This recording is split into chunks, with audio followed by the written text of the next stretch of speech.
Absolument, merci beaucoup à vous, Franck Aounou. C'est donc votre commentaire ce matin pour planter un peu le décor de nos échanges tout à l'heure. On va donc discuter autour de cette affaire de troisième mandat. Les gens sont de plus en plus inspirés sur le continent, en dépit des échecs que cela peut rencontrer, comme dans certains cas, notamment en Guinée-Conakry, où Alpha Condé a dû être débarqué très rapidement, après quelques poignées de morts.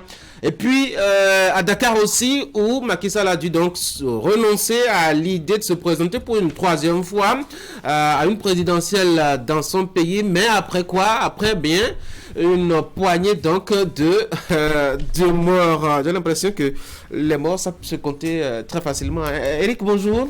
Bonjour, En Afrique, bonjour ça ne coûte pas grand-chose. Hein?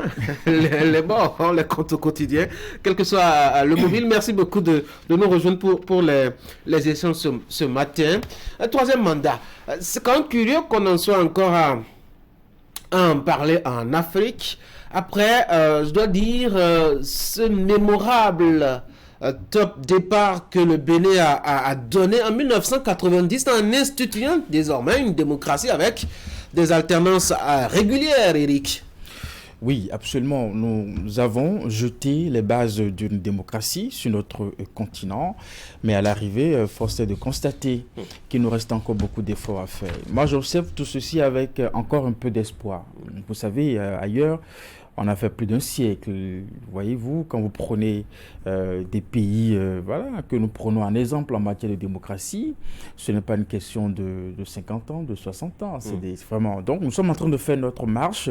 Il reste justement à davantage solidifier, n'est-ce pas, véritablement les principes de la démocratie et afin d'espérer qu'au bout encore de quelques années, qu'on puisse véritablement régler ces questions. C'est vrai que nous avons des exemples sur le continent. Quand on a fini de citer les mauvais exemples que j'ai entendus dans le commentaire de Franck, nous avons le Nigeria, nous avons le Bénin, nous avons le Nigeria, l'Afrique du Sud, le Ghana et bien d'autres pays, l'Éthiopie qui... plus largement les pays anglophones. J'ai l'impression que c'est les francophones qui sont très inspirés sur les questions de troisième mandat. Donc je pense que nous avons des exemples sur le continent qui, pour moi, sont en termes de chiffres, sont plus élevés que les mauvais exemples qu'on peut citer. C'est-à-dire que ce n'est pas non plus, notre continent n'est pas non plus l'enfer de la démocratie. Donc il faut davantage conscientiser, davantage espérer que les leaders à la tête de nos États... Eric veut voir le verre à moitié plein. Ça arrache un sourire à Franck. Franck, il paraît qu'on n'est pas encore en enfer en matière de démocratie en Afrique. Vous avez vu le bilan au Sénégal, une vingtaine de morts. Déjà et on n'en parle même pas. Vous allez voir, Macky Sall va descendre du pouvoir et ça va continuer. On va peut-être dire un mandat, on va condamner ça avec quelques déclarations et puis c'est fini. Ailleurs, c'est comme ça se passe. Et les peuples sont martyrisés en fait. Lorsque vous allez chez Omar Bongo Ondimba, mais les gens sont fatigués de leur tête. Les gens ne veulent plus les voir. Vous allez un peu trop loin. Hein? Oui, non. Regardez à votre gauche ici, tout près. Oui. Ça fait quand même plus de 50 ans qu'ils sont là. Hein? Oui, qui sont là. Malheureusement, il y a des gens qui sont nés, leurs parents sont nés, et ils n'ont vu que cette tête-là, ils continuent de les voir.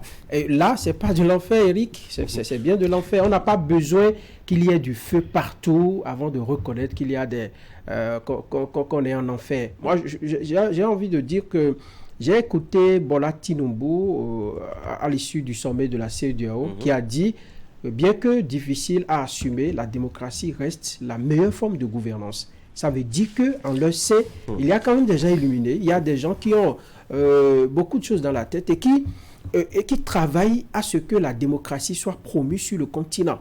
Pourquoi tous ne peuvent pas?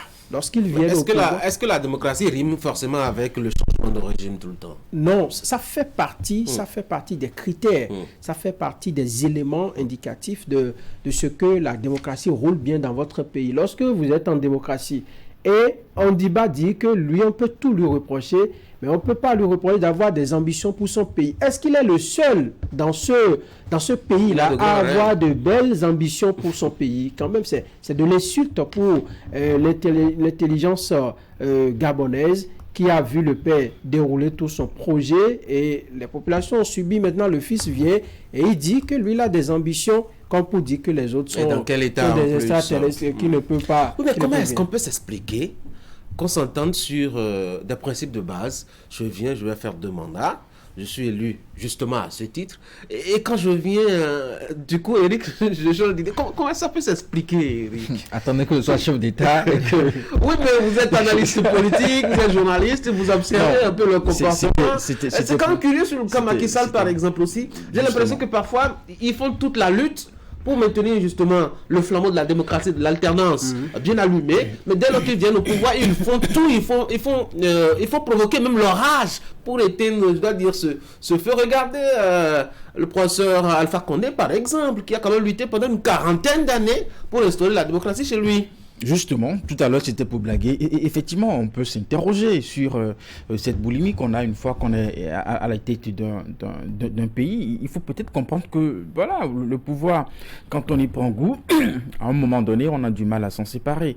Et nous savons que, surtout sur notre continent, le pouvoir politique, c'est ce qu'on utilise pour certainement asseoir un système même économique, et que nous savons que ce qui intéresse le plus dans l'exercice du pouvoir, ce n'est pas seulement le pouvoir politique.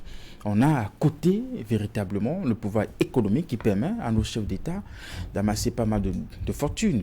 Et c'est un système qui va bien au-delà du président. Il est quand même entouré, il a beaucoup de collaborateurs, beaucoup d'amis qui certainement se disent que la fin de ton mandat, c'est certainement la fin de notre business. Écoute, essaye quand même de voir dans quelle mesure il faut rester, et on essaie de convaincre parfois même, là, vous disculpez le président, alors même que c'est eux qui prennent le devant des choses. Même un président qui est venu au pouvoir par les principes de la démocratie se retrouve à un moment donné, j'ai dit, pris en otage par un entourage qui devient parfois vicieux et qui voudrait véritablement qu'on puisse aller dans ce sens. C'est vraiment déplorable. Et quand moi je vois les choses avec espoir, ce n'est pas non plus que j'exclus ces exemples que nous citons sur notre continent et qui donnent une mauvaise image de notre démocratie. C'est vrai, il faut le dire. On ne serait pas fatigué d'évoquer ces cas.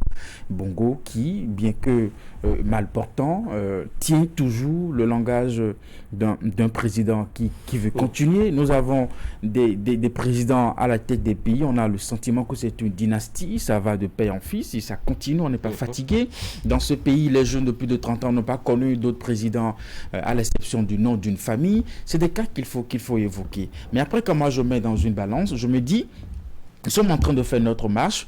Nous avons des pays qui sont des modèles qu'il faut continuer par promouvoir. Mais justement, ces pays ont tendance à jeter un coup d'œil du côté où ça se passe mal. Et le mal, ça se propage plus rapidement et plus facilement que le bien, Franck. Absolument. Sur le chemin que décrit Eric, nous marquons les pas.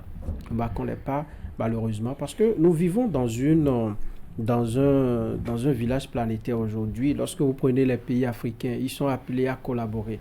Lorsque vous avez des pays qui sont proches, par exemple, nous qui nous trouvons proches du Togo, nous nous efforçons à en tout cas huiler le système de la démocratie. Et à côté, vous voyez des gens qui s'éternisent au pouvoir. Vous allez au Sénégal, nous partageons des cultures en réalité. Et lorsque vous voyez des gens aller dans ce sens-là, d'autres personnes ont tendance à copier cela. Et c'est ça le mal, justement. C'est un virus aujourd'hui. Et si vous ne prenez pas garde, c'est que ça s'introduit dans votre système et puis tout le système est corrompu. Non, il n'y a pas de raison que nous cautionnons, que nous encouragions ce type de pagaille au niveau des chefs d'État qui trouvent que, eh bien, à part eux, qu'il n'y a plus personne d'autre pour faire le job. C'est une prescription divine. Oui, alors qu'en venant, c'est des gens qui ont souffert. Quand vous prenez les gens ont sorti les anciennes déclarations de Macky Sall qui disaient « Attention, si Wade ne part pas, nous allons bloquer le pays », tout simplement parce qu'il défendait un idéal. L'idéal, c'était qu'il y ait alternance, qui est l'un des... Disons des ingrédients. Est-ce qu'il défendait ou il oui, c'était le combat du moment. c'était le combat qu'il fallait mener à l'époque. Il a bien dit. Mais alors, après, on a fini avec ce combat. On a fini avec ce combat et on s'est trouvé un autre combat qui n'est pas du tout le combat de la population. Est-ce qu'il faut reprocher cela aux présidents eux-mêmes ou bien faut-il le reprocher d'abord au peuple, ensuite aux oppositions dans ces pays-là et enfin aux sociétés civiles? J'ai l'impression que parfois on n'a pas en tout cas le sentiment que les oppositions dans ces pays-là sont à la hauteur de ce qui est là. Si Wade a pu être battu à Dakar, c'est parce que certainement la société civile s'est mobilisée en même temps que l'opposition pour lui montrer la porte de sortie, Eric. Oui, et je pense que avant ça, il faut peut-être aussi voir la faiblesse de nos institutions qui, malheureusement, répondent assez souvent avec complicité à l'expression du prince, n'est-ce pas? Sinon que quand on est dans une démocratie et que nous savons que le jeu électoral tel que ça se déroule, institué, encadré avec des institutions, elles ont la possibilité justement de veiller à ce qu'on n'arrive pas à ces dérapages. Mais ce qu'on constate, c'est que nous avons certes des institutions qui existent de nom, mais elles ne jouent véritablement pas leur rôle. Et puis après, il faut aller voir un peu le mécanisme de fonctionnement de ces institutions, la façon dont les membres qui composent ces institutions sont choisis, sont nommés. Finalement, on se pose la question, est-ce qu'on n'est pas en train de ruser avec la démocratie? Finalement, moi, je me dis, on a accepté les principes, on accepte les valeurs de la démocratie. Tout le monde est convaincu que c'est un bon système. Ça permet au peuple de choisir ses dirigeants et puis tout ça. Mais après, profondément, on n'est pas prêt, n'est-ce pas, à accepter l'obligation de ces principes qui s'imposent surtout aux dirigeants. On n'est pas prêt de le faire. Donc, il y a une forme de ruse. On est là de façon superficielle. Oui, la démocratie. Après, quand on se rend compte que ces principes nous frappent, on a de moins la force, le courage de les accepter. Ces mêmes principes existent depuis toujours. C'est nous-mêmes qui les avons élaborés, c'est nous-mêmes qui les avons votés et qui avons pris des engagements véritablement de les respecter. Donc il y a des questions de morale, des questions de respect des principes et d'engagement. C'est d'ailleurs pour ça qu'on estime que oui, la démocratie, c'est pour des pays riches. Vous voyez, quand on a fini véritablement de régler les problèmes, les besoins les plus urgents, bien, on fait l'option de la démocratie pour vivre un peu, n'est-ce pas, pour essayer véritablement de faire en sorte que le peuple ait véritablement son mot à dire. Sur notre continent, on ruse encore avec la démocratie, on est plutôt dans des discours qui nous font endormir, voilà, de ce que nous vivons un semblant de démocratie. Je demandais, est-ce que quelque part, il n'y a pas une certaine faiblesse des oppositions, une faiblesse des sociétés civiles qui favorise justement cet état de choses, cette ambition. Oui. Absolument. Mais que valent les oppositions dans ces pays face à la machine étatique, face à la machine de gens qui s'arrogent tous les pouvoirs? Vous savez, lorsqu'on nous interrogeons un peu l'histoire, au lendemain des indépendances, nous avons vu qu'il y a eu des coups d'État, il y a eu un peu de la pagaille au niveau des États où il y avait des gens se remplaçaient, on fait 3 mois, on fait 1 an, on fait une journée même et on vous débarque. C'est pour cela qu'à un moment donné, on a conçu les constitutions pour donner un peu de pouvoir, pour donner plus de pouvoir au président, au chef d'État. Mais à l'arrivée, c'est-à-dire lorsque on a fait le parcours, on se rend compte aujourd'hui que ces pouvoirs-là sont beaucoup trop pour ces chefs d'État-là. Parce que vous imaginez... il faut revoir la forme, donc... Bien sûr, conseil constitutionnel dans certains pays, cour constitutionnelle dans d'autres pays, voilà le chef de l'État qui désigne un certain nombre de représentants. Le Parlement, d'accord, désigne un certain nombre de représentants, mais qu'est-ce que ces personnes-là véritablement peuvent faire dans ces conseils constitutionnels, dans ces hautes juridictions qui, parfois, ces personnes qui sont mises à l'épreuve. Je t'ai désigné, j'ai besoin de toi pour faire un peu, en griffe, excusez de peu, ma voyoucrasie, pour mettre à mal un peu le système, tu m'accompagnes. Et ça tourne mal ailleurs, parfois ça marche, comme en Côte d'Ivoire où ça marchait pour Alassane Dramane Ouattara, ailleurs aussi ça marche, mais ça ne marche toujours pas. C'est pour dire qu'aujourd'hui, nous avons besoin de nous asseoir pour dire, attention, qu'est-ce qu'il faut laisser comme pouvoir au président de la République, qu'est-ce qu'il faut lui enlever, trouver le juste milieu pour que le pouvoir revienne effectivement au peuple. Vous avez vu, lorsque le peuple s'est senti un peu menacé dans ces pays-là, le peuple a pris ses responsabilités et de la manière la plus violente. Ce n'est pas souhaitable. On ne va pas cautionner les agissements de ces populations-là qui affrontent parfois l'armée, qui n'ont plus peur de rien. Oui, mais c'est parce qu'est-ce que vous demandez à un peuple je crois qu'il y a un dirigeant béninois qui disait que...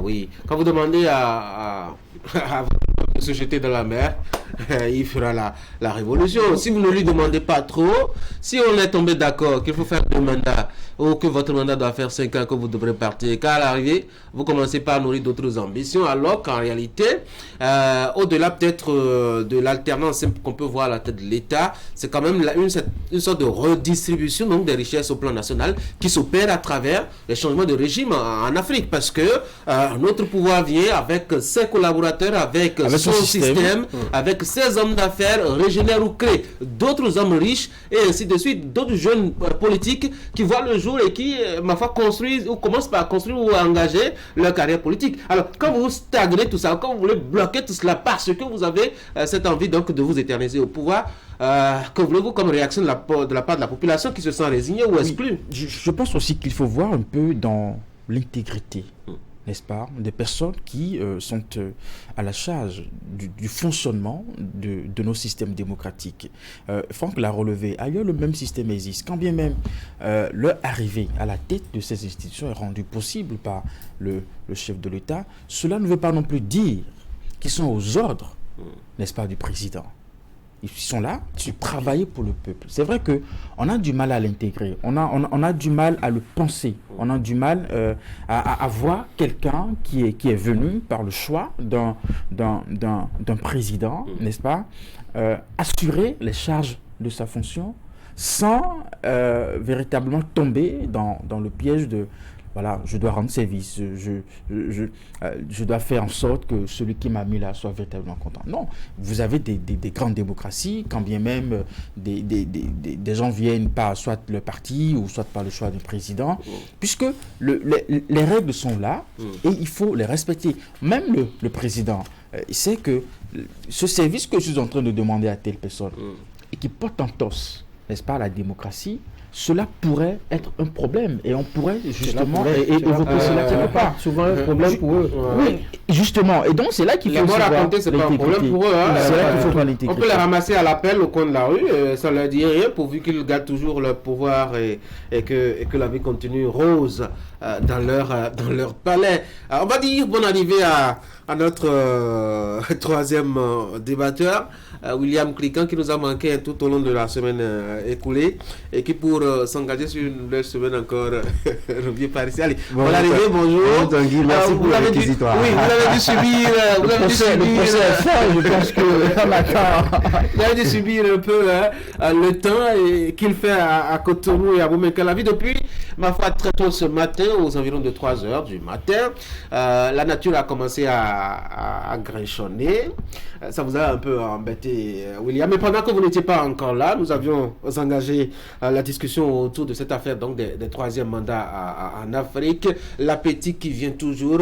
Et curieusement, de la part de gens qui, avant de monter sur le trône présidentiel, ont dû batailler dur pour défendre l'idéal donc de 2 mandats et l'alternance au sommet de l'État. Le cas, par exemple, du Guinéen Alpha Condé est bien illustratif. Où pendant 40 ans, il a quand même lutté pour qu'advienne la démocratie dans son pays. Le cas Macky Sall récemment, même si officiellement il a renoncé à cette affaire-là. Voyez-vous, des gens qui, ma foi, défendent l'alternance au sommet, mais qui, une fois au sommet, décident d'y rester. Je crois que Montesquieu avait raison de dire que toute personne qui a le pouvoir a tendance à en abuser. Et je ne sais pas s'il y a un seul individu sur Terre qui goûte au pouvoir, qui goûte à la prise de décision au nom de tous, au pouvoir, à la capacité de gouverner la puissance publique, les forces armées, la sécurité, avoir la politique de l'éducation d'un État, avoir la politique de santé d'un État, avoir le lead des relations internationales d'un État, qu'il soit grand comme la Russie ou qu'il soit tout petit comme la Gambie enfoui dans un Sénégal, c'est juteux, c'est doux, c'est intéressant, c'est beaucoup de privilèges, beaucoup d'avantages, et donc c'est normal. Vous avez cité un nom qui particulièrement m'a toujours paru un peu en inconfort dans cette posture, c'était professeur Alpha Condé, un grand enseignant de droit constitutionnel, grand théoricien de l'État, intellectuel de très haut niveau, scientifique, très avéré de la chose, de la gestion. La science n'a rien à voir avec la science n'a vraiment rien à voir avec le pouvoir. Il a fallu peut-être 6 mois entre le premier et le second tour de sa présidentielle pour finir, après une quarantaine d'années de lutte, par avoir le pouvoir. Mais cela ne l'a pas dissuadé. On voit encore un grand enseignant de droit constitutionnel actuellement en Tunisie. Lui n'est pas dans le syndrome du troisième mandat, mais il a fallu que le peuple lui fasse une petite confiance pour qu'il balaye du revers de la main tout ce qu'il a dit en faculté de droit pendant des années. Pour dire, on a beau être sachant du pouvoir, on a beau être connaisseur de la science de la gouvernance, quand on est au pouvoir, le pouvoir est doux et le pouvoir est très intéressant. Maintenant, en parlant des troisième mandats, vous savez, à la base, ça ne posait pas de problème. Ok, il y a des démocraties dans lesquelles Angela Merkel a fait 4 mandats consécutifs et elle est partie en stand innovation.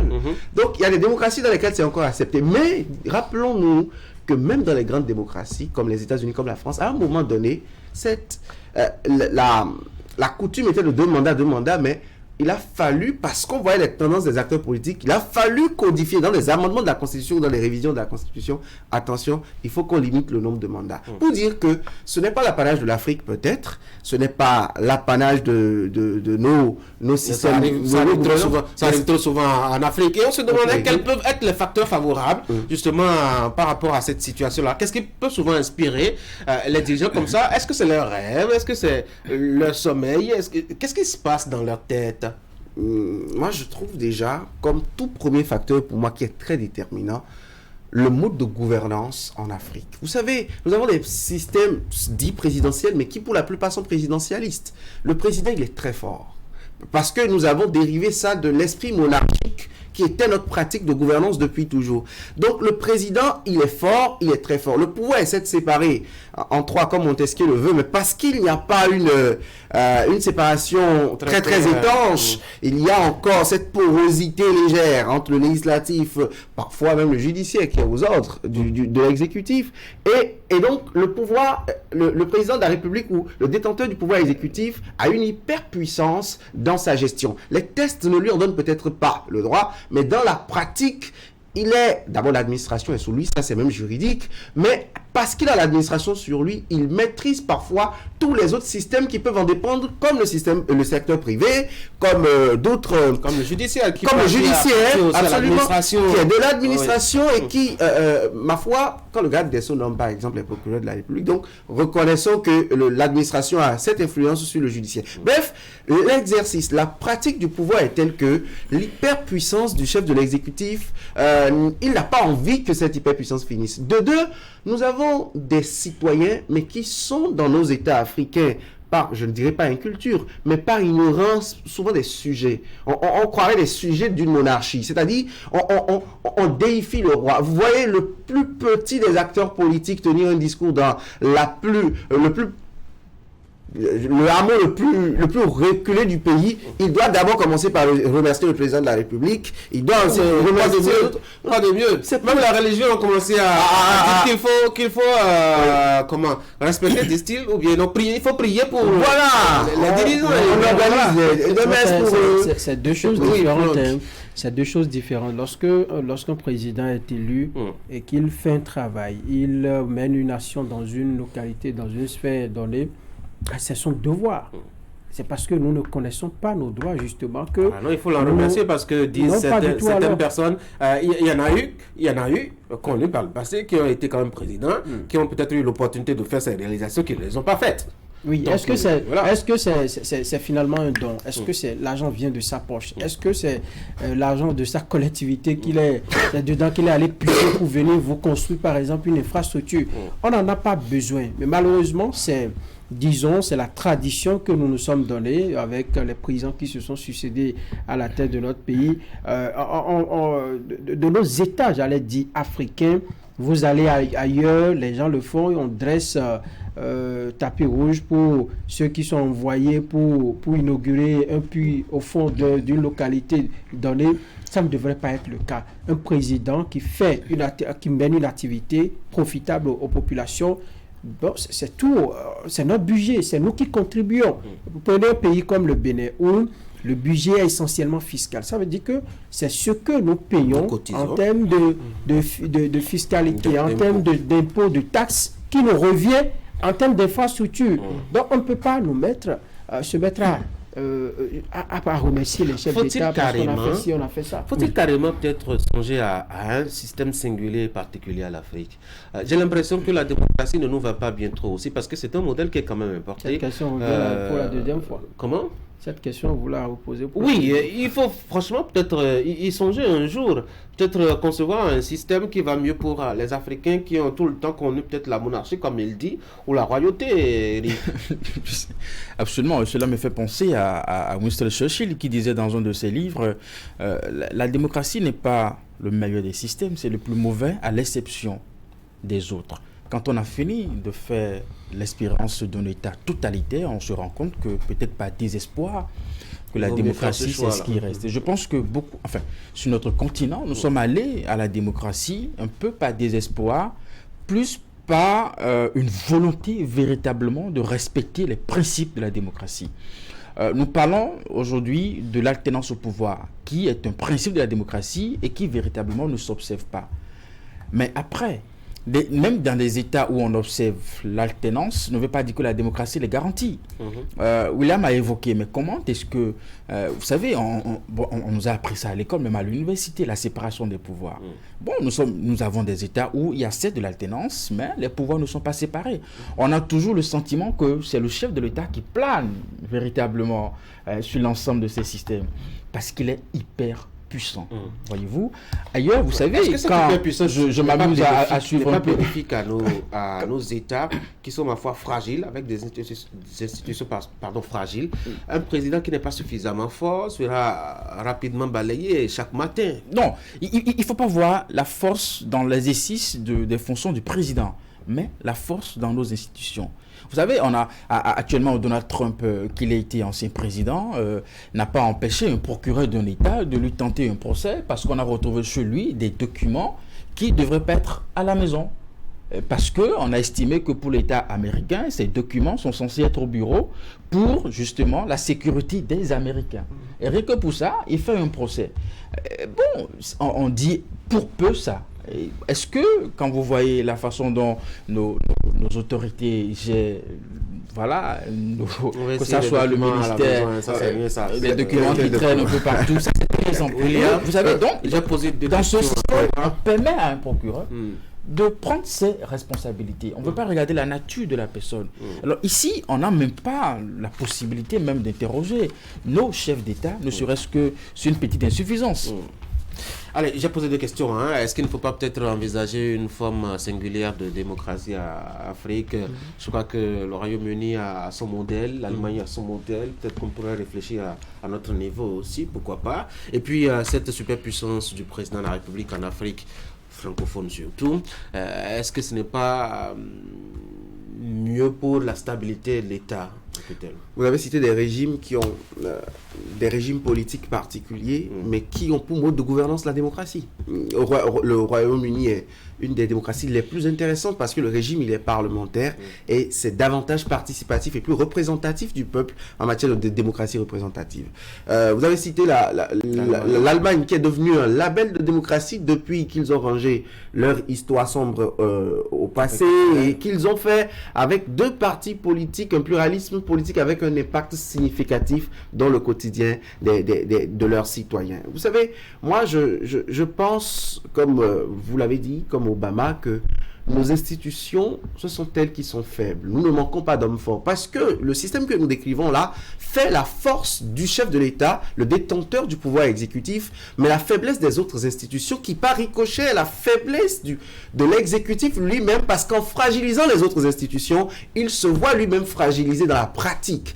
Parce que c'est réciproque au fait. Ce que les dirigeants oublient parfois dans nos États, c'est que quand le législatif n'est pas un législatif de qualité, lorsque le judiciaire a la solde, finalement lui-même a travaillé à déconstruire le mythe autour de ces institutions, et qu'il soit toujours en poste ou qu'il soit parti, dans l'opinion populaire, comme dans sa conscience à lui-même et dans son entourage, on sait que ces institutions ne valent plus ce qu'elles doivent être normalement. Donc, pensez à un modèle purement africain. Je pense que dans nos constitutions, il y a eu des efforts. Il y a eu, par exemple, au Bénin, notre histoire a influencé sérieusement notre constitution. Et nous avons mis en place ces mesures pendant longtemps, quitte à les parfaire. À un moment donné, on a introduit encore des choses qui nous sont encore nouvelles et que nous ne pratiquons que et on s'en est maintenant. encore à introduire d'autres oui, le président de l'Assemblée nationale l'a annoncé. Il l'a dit. On peut encore continuer oui. par expérimenter ça. Nous sommes encore, enfin, nos démocraties sont encore très jeunes. Non, elles ne sont plus jeunes. Par rapport à... Le Sénégal, le Bénin ont fait des années de preuves en démocratie. On n'est plus assez jeunes. Après 30 ans, Mais ailleurs, on ne parle pas de 30 ans. on a quand même...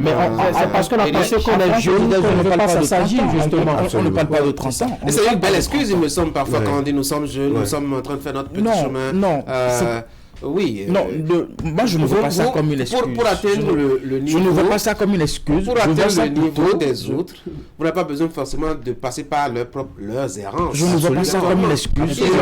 Vous avez vu faire, vous passez ce cap-là. Et c'est ça l'État moderne. Les États modernes qui sont construits sur la démocratie, on tirait le leçon de l'histoire de ces grandes démocraties-là. Je ne vois pas ça comme une excuse, mais plutôt comme du temps pour davantage éprouver véritablement. Vous attendez qu'on fasse 200 ans, peut-être comme les États unis ou 400 ans. Après, vous voyez comment ça se passe. Oui. Nous avions connu des périodes de coup d'État. Après, nos chefs d'État, ils ont encore réfléchi. Actuellement, on manipule les constitutions. Vous voyez, parce qu'on s'est rendu compte que c'est trop violent. Bon, actuellement, on manipule les constitutions. Hier, c'était les armes. Pour venir au pouvoir, c'était les armes. On maquille maintenant le coup d'État. C'est maquillé. C'est un coup d'État institutionnel. Aujourd'hui, on utilise la justice pour mettre la main, pour calmer quelques ambitions. Et chasser un peu les animaux de la forêt afin qu'elles soient clairsemées pour qu'on puisse... Je ne sais pas, hein. Quelqu'un a dit, quand on a fini d'épuiser, peut-être tous les moyens de mettre en oui, il y a plein d'espoir. Il mise sur le temps. Franck va finir. Aux âmes bien nées, la valeur n'attend point le nombre des années. Le Bénin a toujours étonné, même s'il y a eu par moments des velléités, on les a toujours éteintes très rapidement. Et je sens là, même si à l'intérieur des constitutions, de notre constitution, il y a parfois des points que l'on touche, jusque-là, nous avons pu maintenir le système en tout cas l'alternance au pouvoir, et c'est un point positif. D'autres, les gens sont venus faire des témoignages au Bénin, et aujourd'hui le Bénin est cité également en exemple. Moi je pense qu'il faut évoluer dans ce sens-là et éviter de dire surtout, je ne suis pas aussi péremptoire, mais éviter de dire que nous avons une démocratie jeune. Nous avons fait du chemin. Absolument. Nous avons fait du chemin, et il faut capitaliser cette expérience-là pour davantage surprendre positivement le monde. Et il faut davantage travailler à ce que le Bénin soit, disons, un exemple au-delà même de l'Afrique, dans le monde, et pour que nous puissions... J'ai l'impression que c'est seulement à la tête de leurs États qu'ils sont, ma foi, très inspirés pour le troisième mandat. Au niveau des organisations sous-régionales, dès que le mandat arrive à terme, ils passent la main. Alors, on a vu le Bissau-Guinée passer la main au Nigérian, élu récemment. On a vu aussi que le Nigérien a pris du service au niveau donc de la tête de l'UEMOA. Pour le premier cas, je parlais de la CEDEAO. Là-bas, au moins, ils s'entendent. Hein. Ils savent combien de temps dure le mandat. Quelqu'un a dit que c'est leur syndicat. Pourquoi pas? Mais est-ce que ma foi, est-ce que j'ai encore du temps pour qu'on en parle? 2 secondes, hein? Oui, rapidement. Je n'ai qu'une minute.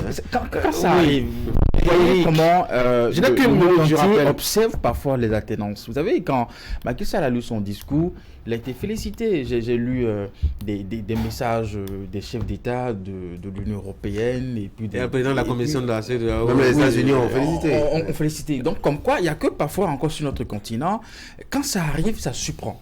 Ah Alors, oui. ça surprend. C'est curieux, ça. Sonko disait dans sa déclaration en réponse au discours que donc si Macron finit son mandat par exemple et puis qu'on l'établit, il faudra le féliciter. Pour avoir abordé ces engagements qui devaient être... Oui, en principe, l'Union africaine devrait envoyer, ma foi, comme l'a d'ailleurs fait le président de sa commission, Moussa Faki Mahamat, devrait envoyer une lettre au terme donc du second mandat de Macron pour le féliciter franchement.